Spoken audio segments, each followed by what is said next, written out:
L'histoire des Juifs de France, c'est parti pour un nouveau numéro préparé comme tous les jours par Christophe Dard. Et aujourd'hui, Christophe, nous ouvrons le 3e et dernier volet de notre série consacrée au peintre Amedeo Modigliani. Nous avons parlé de sa jeunesse en Italie, de son arrivée à Paris à l'âge de 22 ans, puis de ses débuts comme sculpteur et ensuite comme peintre. Modigliani, c'est également une légende, celle de l'artiste maudit, alcoolique, pauvre, un esprit bohème dans le Montparnasse des années 1910. Christophe, nous sommes maintenant en 1916, la première guerre mondiale dure déjà depuis 2 ans, mais Modigliani est loin de tout cela, des horreurs du front et des problèmes de l'arrière. Il peint sans arrêt et son style évolue.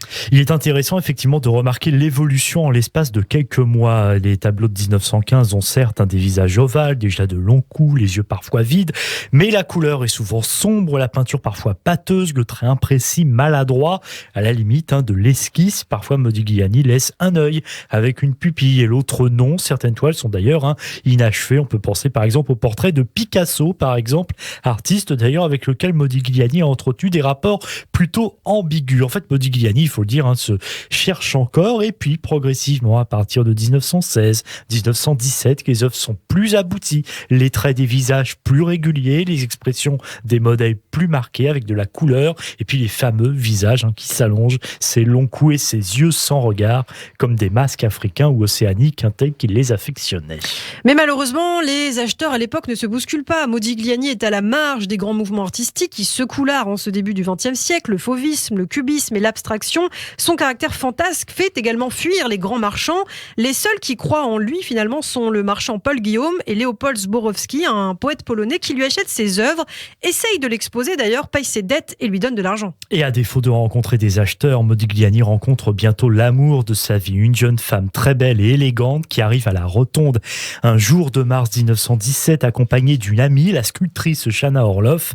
Elle veut devenir peintre, elle a 18 ans, elle s'appelle Jeanne Buterne. Elle étudie à l'Académie Colarossi, c'est une école d'art assez renommée où Modigliani s'était inscrit d'ailleurs quelques années plus tôt, tout comme par le passé Camille Claudel ou encore le peintre Gauguin. Chana Orloff décrit Jeanne Buterne en ces termes.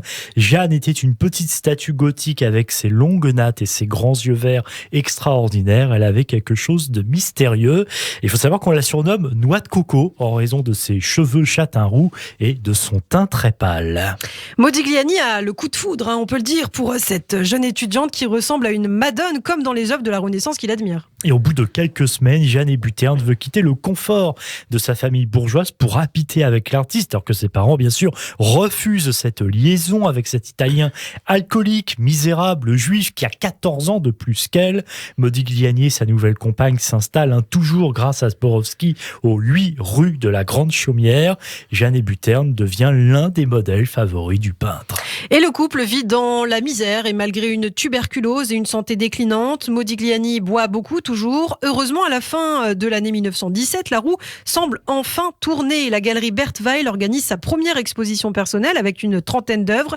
Modigliani est bien sûr ravi. Parmi ses œuvres exposées, 5 nus féminins. Et on avait parlé de Bertweil avec cette galerie, la première tenue par une femme à Paris, qui est d'origine juive alsacienne, et de ces nus effectivement dont vous parlez. Eh bien, Francis Carco disait « Il semble de découvrir que certains modelés du ventre, des seins ou le sourire de bouche plus ambigu qu'un sexe, la souplesse animale, parfois immobilisée, ses abandons, sa faiblesse heureuse n'ont point encore connu de peintre plus soucieux de les traduire. » C'est vrai que ces nus sont absolument magnifiques, mais hélas, Modigliani déchante vite, car au moment du vernissage, le 3 décembre 1917, alors que tout se passe bien, la police fait irruption et sur ordre de la préfecture demande que les nus soient décrochés de la vitrine de la galerie au motif que leurs poils pubiens sont un outrage aux bonnes mœurs.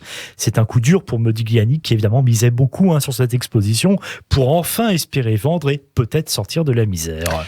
En 1918, épuisé par les excès d'alcool, de hashish qui ont détérioré sa santé déjà fragile, Modigliani et Jeanne Buterne partent se reposer sur la Côte d'Azur. Une fois de plus, c'est grâce à Zborowski que le peintre peut en fait changer d'air. Et sous la lumière du midi, le peintre éclaircit sa palette. Ses portraits sont plus colorés, plus clairs. Jacqueline Survage, l'un de ses modèles, se souviendra plus tard.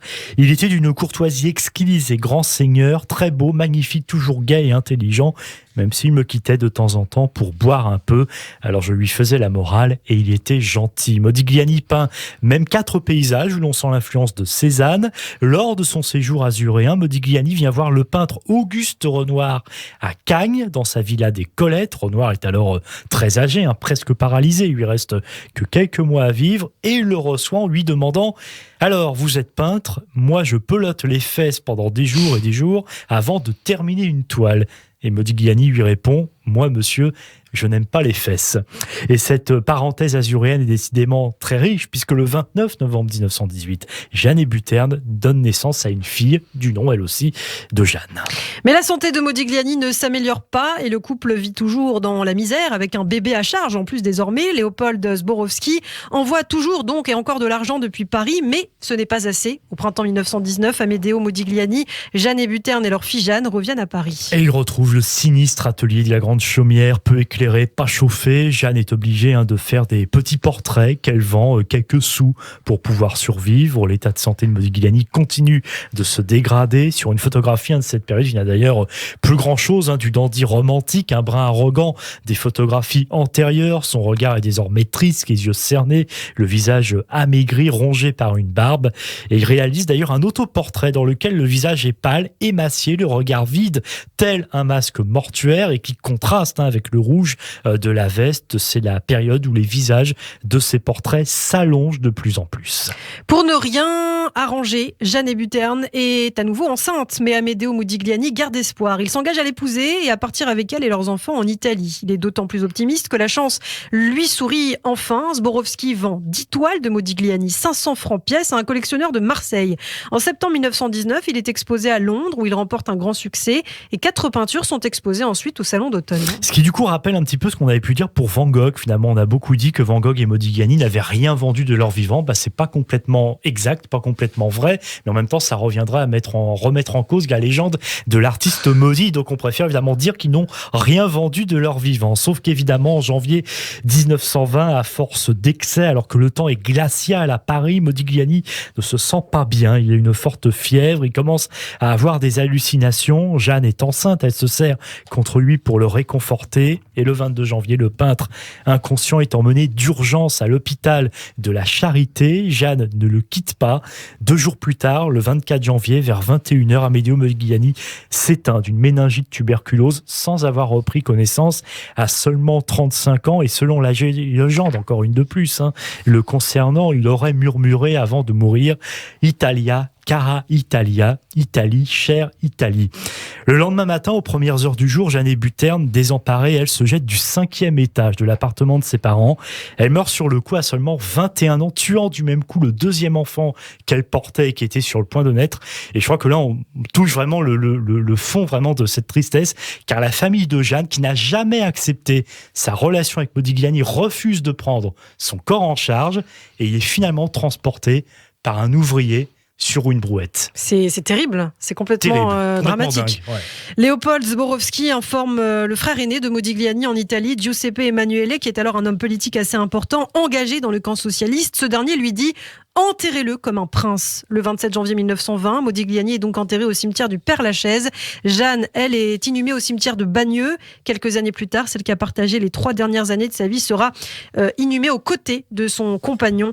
Merci beaucoup Christophe pour ce nouveau numéro de l'histoire des Juifs de France et pour ce portrait donc très complet d'Amedeo Modigliani, votre peintre préféré, Christophe. Et je pense que vous n'êtes pas le seul à adorer son œuvre malgré une existence bien trop courte. Ouais, c'est vrai en tout cas. Exactement. Et je conseille, parce qu'il y a beaucoup de films qui sont sortis sur Modigliani. Il y en avait un avec Andy Garcia en 2005 qui était un très joli film que je conseille très fortement. Et pour ceux qui sont vraiment très cinéphiles, il y avait un film avec Gérard Philippe en 1959 qui s'appelait Montparnasse 19, qui retraçait justement aussi la fin de vie de Modigliani, un film en noir et blanc absolument splendide. Gérard Philippe qui d'ailleurs mourra, ironie du sort, au même âge que Modigliani. Eh bien merci pour ces conseils Christophe. On vous retrouve tout de suite sur Radio J.